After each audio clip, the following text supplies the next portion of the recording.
So if you've been watching my videos, I've gone through a number of camera solutions on this channel, but like many creators, I ended up moving on from a webcam to a mirrorless camera. My Sony a7 III has been with me through thick and thin, but it might actually be time to pack it in. For the camera that's on me right now is not a mirrorless.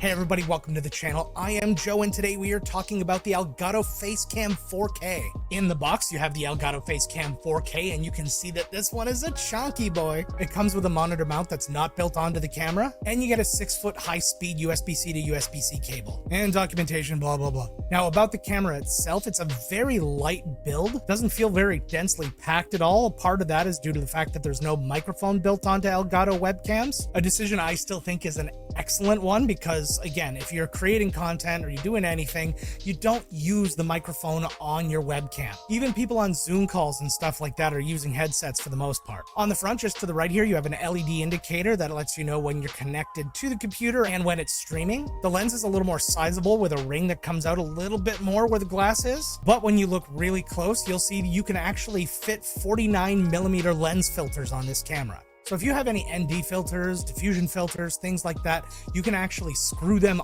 onto this camera and completely change your image in an analog way. You don't have to use any software to do it. Looking at the back of the camera, you have your USB-C port. A reminder too to make sure you're using the provided cables, because if you use a lesser cable, you're going to actually find when you're in Camera Hub or if you're in OBS or anything like that, you're not going to be able to preview above 1080. For how much data the camera's actually passing along, you need to have this cable or one like it. And on the bottom, you have a 1/4-inch thread to fix your camera mount to, or if you so choose, you can hook it up to a tripod or any other mount that you can think of, as long as it has a 1/4-inch screw.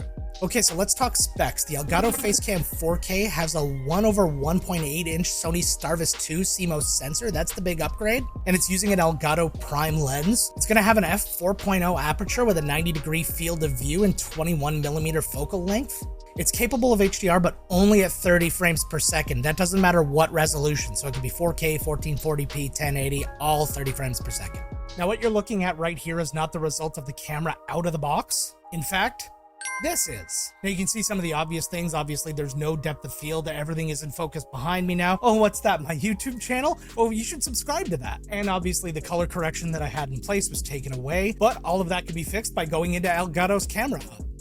So here we are inside of Elgato Camera Hub now. Now, if you've had Elgato cameras before, you're pretty familiar with this, but for those who aren't, let's take you through it. So the first thing we're going to look at is the camera controls here. Now, if you have multiple cameras, you'd be able to select them from here. Right now, I only have the one. I do have an Elgato capture card, but it's an internal capture card. It's not a part of Camera Hub's ecosystem. And right below it, you'll see what format we're in. So we're currently in a 4K format. Then here you have your frame. Now, for somebody who's sitting at a camera, it's a fairly narrow field of view in that it's not like a widescreen or anything like that. It's probably about 100 degrees. So to utilize this, you're going to have to lose a little bit more of that field of view to actually be able to punch in on yourself and move around. But if you're somebody who's up and around, say you're doing a full body, like you're doing a workout thing or something and you're further back, say you're doing a presentation, maybe on Zoom or something like that, you can utilize this a lot better. But to show you how it works, we're going to zoom in quite a bit here. And now you can see I can control all sorts of things. So I can actually move around the PTZ here, that's the pan, tilt, zoom, and yeah, I said Z even though I'm Canadian. Sue me. It is said, but PTZ, it comes off the tongue easier. So something you can do, you can actually set presets here. So you select A, for example, and then you move things around and you get it where you want it to be, and then you hold down on the button and then it's saved. You can see that it's saved there. Now, when I go to B and it goes to this and I go back to A, it goes back to what it was before. So again, if you're doing something cool, like again, you've got maybe a whiteboard set up somewhere or whatever, you can frame that up and then you can frame up when you're sitting back at your desk and all that kind of stuff and just switch between your presets just with simple clicks or controlling via your Stream Deck and things like that. But now we got to look at the other part of this, which is the face tracking. So if I turn that on, there we go, it took a little thing. So now as I move around, it will keep me in frame. You can see it's very, very choppy. It's not as smooth as a real PTZ webcam. Something like OBSBot or Insta360 that's more capable of doing that because it's actual physical mechanical stuff. So for aesthetics, for doing a video like this, probably not great, but if you're doing something smaller or you just need it to frame up to you so you can be in another spot and then you're going to kind of cut out all the movement, that's fine too. Now we go back out to 100%. Now you have your really common controls, your contrast, saturation, sharpness, stuff like that. We know how this works. We change our contrast and then it looks awful. gonna reset that. You change your saturation, and then it's gonna look like a lot. And we're gonna reset that, and then your sharpness, so you really show off the pores, and we're gonna reset that. So next up, you have exposure. So you can set an automatic exposure, and it's just gonna take care of stuff for you. Changed a little bit. You can choose where the metering is, so you can do center weighted, it can do spot, or just an average of the entire picture. But I'm somebody who likes to be in control of that stuff, and because these cameras and this software gives you that control, the fact that you'd be using automatic, unless you were a real beginner, doesn't make a lot of sense to me. So we're gonna go back and turn this off. And so now we're kind of back where we were. 1/60 shutter speed, that's normal. This is gonna be 60 frames a second anyways. And then we mess about with the ISO, so we get it to where we want it, which I had it roughly here. So your dynamic range, if you want to turn on HDR, this can be done here. So right now we're in the standard, then we move to the wide, and you can see that it's really brought some detail, especially in the background here. Let's show the difference again. So standard, lost a lot here, wide.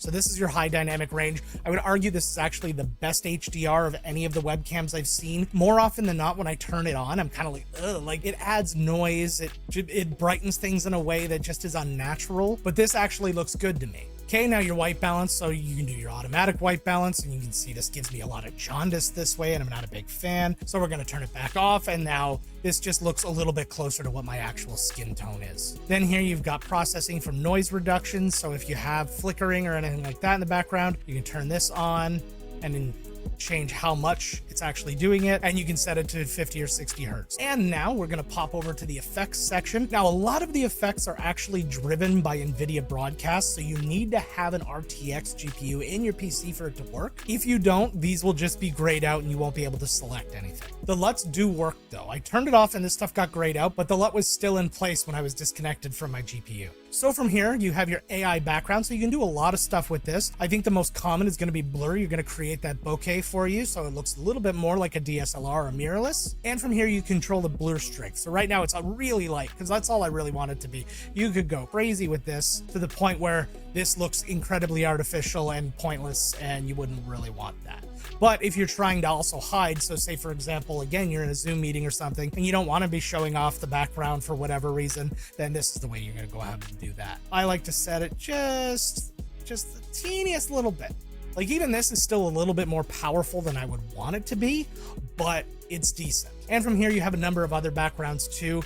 You'll see little icons that show video here. These are actually animated backgrounds, but if we go through some of them, there are still backgrounds like this. And you know, if anybody would believe that this is where I'm living right now, this is actually a little bit more believable, except like my desk is clean, which doesn't seem accurate. And then we go down to some of the video ones here. So you can see there's like a little elements that are actually kind of alive in here. So it doesn't feel like a completely natural background, but it gives you something that's nice. You know, if you're streaming out of your bedroom or something like that, and you don't want, you know, your messy bed and that in the background, this is perfectly acceptable to have up. If you're allowed to be a VTuber, you're allowed to have a fake background. That's what I say. And what I really like about these is there's not a lot going on. There's just little light particles and things like that. Some other ones have some fans and things, but it's subtle stuff. It's not like, oh, a bunch of things are just running around in the background. A, it would take up a lot of processing power to actually render all of that in the background. And B, it's pointless. Like, you don't need a lot of noise being a distraction in the background. You just want to feel like you're naturally immersed in it. I'm trying to pick out what my favorite one is here. So this one actually has like steam coming off the coffee. If you're doing a really long stream though, and the steam's still there, people are going to wonder what's going on. And this one's good if you're just delivering the news. Now, one thing that's worth remembering about AI background is actually what's going on down here right now.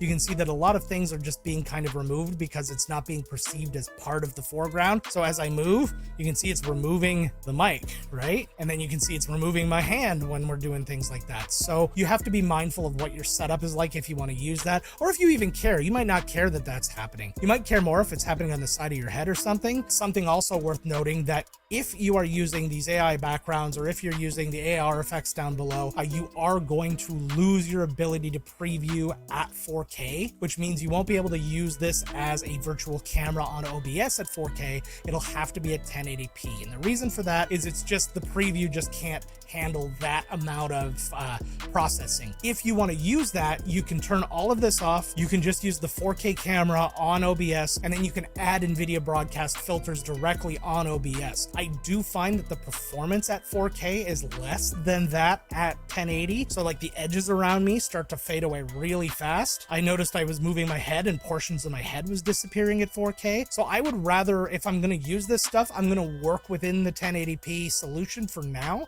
at least until that gets a little bit better. And some tips to make it look as good as it can. You really have to define the edges of you. So you want to have a good backlight on you. Like right now I have a light that's kind of up and back a little bit, but it's helped giving me enough lines and stuff like that that it knows where I stop and where the background begins. Now you can trick it a little bit. So if you see I'm doing this right now, it's starting to remove my chair as part of the background because I'm getting rid of the lighting a little bit. Again, if you're not being all crazy and stuff like that, nobody's going to notice. So now back in my normal environment, we're going to move on to the LUTs now. So for those who don't know what a LUT is, that stands for lookup table. It basically takes incoming colors and remaps them to outgoing colors, essentially doing a color correction on you all at once rather than actually having to physically go through and make painstaking little changes. This can take it, it's a preset, and it just sets you up. So going through these LUTs right now, the one that we actually started with was this one right here. So I like this one because it does give me a little bit more of a tan tone. It's probably actually a little bit more than I want it to be, but I actually think it looks decent. But you can get into a lot of different changes. So you can get into a really low saturation version like this. I don't really know what you would use it for, but you can. And then you have other ones. This one's got a little bit too much saturation for me now. It's from going penny orange to kind of red. And I got that red nose like I'm a 1950s drunk. And this one's kind of a mix between the one I like and the one I didn't like. This one feels a little more blue than the other one. It was probably a little bit closer to natural, like if you compare the two. But I just like the warmth of this one.